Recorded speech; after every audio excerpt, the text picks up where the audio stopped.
Hello, I'm Charlie Taylor, and welcome to Chapter 5 on telephone wiretapping. Unlike other chapters in this video, I need to change the structure a little bit from the pure informational video format to a teaching format. For without doing so, I'd be doing an injustice to you, since professional wiretappers use techniques that go far beyond those used by the amateurs. And without the basic knowledge I'm about to impart to you, it will be difficult for you to understand the subject of wiretapping. Let me start by giving you a basic understanding of how the standard telephone works, and I'll use your home phone as an example. I promise you this won't take long. Your telephone is connected to the telephone company's central office via a pair of wires. The wire pair is specifically manufactured to a strict set of parameters so as to control the resistance, the capacitance, and the inductance of the cable pair. While your telephone line consists of these two wires, which are actually twisted together and bundled into larger cables, most of my examples in this chapter will illustrate the two wires as untwisted. The telephone line is actually an open circuit, with battery being applied at the central office. When you pick up your phone, the circuit closes. Current then begins to flow, and the central office gives you a dial tone. How much current flows depends on the applied voltage and the length of the distance of wires, or the distance you are from the central office. The telephone company's battery power to your line is shared with hundreds if not thousands of other telephone lines, and therefore the voltage will have a constant fluctuation as other telephone users go on and off hook, as you can see on my meter. The measurement you're looking at now is with the phone on hook. Notice the constant fluctuation. Now, let me take the phone off hook. Notice it also has a constant fluctuation. And since voltage fluctuates, so does current. And current is what is used to power many wiretaps. Just trust me that it's true, and you will understand why there are no magic wiretap detectors like you see advertised at the spy shops or on the internet that reliably work. As a matter of fact, I could easily tap your line and defeat 100% of those devices. All wiretaps fall into three basic categories: series, parallel, and inductive. A series wiretap is as the name implies, in that it is connected in series to one side of your telephone line. These wiretaps can be directly connected to a tape recorder, but most commonly use a radio transmitter to send the telephone conversations to a radio receiver a few hundred feet away. Of all the wiretaps, these are the easiest to detect and are the type of wiretaps that are frequently used in divorce cases and are popular with many of the less scrupulous private investigators.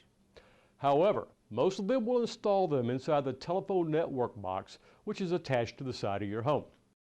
When I say that they're the easiest to detect, that's only if the TSCM service provider understands the basics of the telephone system and what specific test measurements need to be performed and where they need to be performed.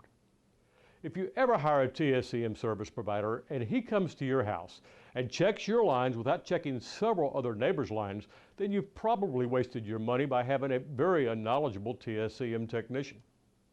Actually, the telephone company finds the series type of wiretap pretty easily and frequently does, however, mostly by accident. The reason the series wiretap is so easy to detect is that it puts a significant amount of additional resistance to your telephone line cable. And the added resistance significantly decreases the amount of current flowing on your telephone line. The second type of wiretap is a parallel wiretap, which is connected to both sides of your telephone line, as you can see in the illustration. There are several different types of parallel wiretaps, and I want to spend a few minutes on this type of tap. The most common of these is sold right at your neighborhood Radio Shack as a device for recording your own telephone conversations. This type of device is what's also called a high impedance parallel wiretap because it draws so little current and voltage from the telephone line that even the most sensitive digital meters won't see it. To demonstrate this, I'm going to connect and disconnect this Radio Shack high impedance parallel wiretap. As I do so, watch the meter readings on your screen. Okay, this is with the device not connected. Now I'm connecting the Radio Shack parallel wiretap. Now I'm disconnected it. As you can see, there's no meaningful change in the line voltage. Let's do the same thing with the phone off hook. Now it's disconnected. Now it's connected. Now it's disconnected. Again, as you can see, there's just no meaningful change in the line voltage. That doesn't mean that this type of wiretap is not detectable, because it is. It just takes a little work, a lot of knowledge, and the right tools. But I can assure you that there is no magic black box that you can connect to your telephone line to detect it. I keep repeating this because there's so many wiretap detection boxes sold to unknowledgeable victims. Why the government doesn't go after some of these guys for fraud is really beyond me. Many sellers of wiretapping devices will also make this type of wiretap coupled with a radio transmitter. If it's a high impedance parallel wiretap, it will use a separate battery to power the radio transmitter. If it draws its power from the telephone line's power, then it's frequently referred to as a low impedance parallel wiretap. Low impedance devices drain enough power from the telephone line to become very easy to electronically detect. And some low impedance parallel wiretaps can be easily detected by the telephone company and are not very popular devices with the professional eavesdroppers for the obvious reasons.